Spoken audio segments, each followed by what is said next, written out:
think the thing I'm anticipating most in 2013 is just to see where Mondraker's forward geometry goes. It's been a long time coming. I mean, top tubes have been getting longer, stems have been getting shorter, but this sort of really jumps ahead of all of that. The idea of being able to keep a head angle which isn't ridiculously slack, which means that the handling's still pretty nippy through the trees, but adding extra length into the top tube so you've still got that reach and range and fast handling response and stability is just very impressive, and it'll be interesting to see whether other manufacturers decide to pick it up or not.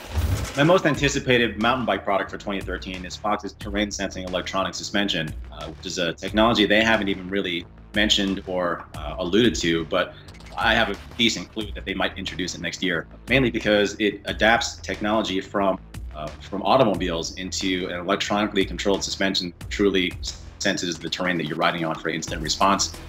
If it does work, if it works the way that I'm thinking of, it absolutely could be super significant.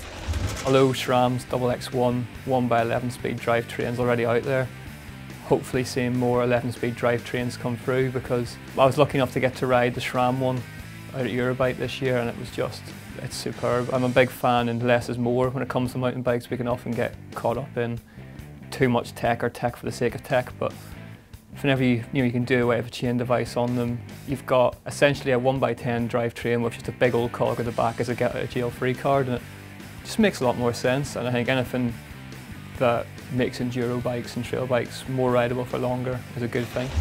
So even though the Hero 3 has only recently come out and we've all been wowed by what it's capable of, so for 2013 I'm probably most excited about the successor to that. I guess you'd call it the Hero 4. GoPro have a history of sort of doubling up their spec with each model, both in terms of frame rates and resolutions, so we're hoping that the Hero 4 would have something potentially as good as 240 frames per second at 720 HD. What this means is you get a lot more flexibility and latitude for editing in slow motion. Really interested to see all the electronic suspension technology that's coming out next year. I'm one of those riders who's always forgetting to turn my suspension off pro pedal until I'm halfway down the trail. So anything that gives me less to think about and just get out and join the riding is yeah, something I want to try out. I'm one of those riders who's adverse to having too much tech on their bike, but I'm really looking forward to checking this out.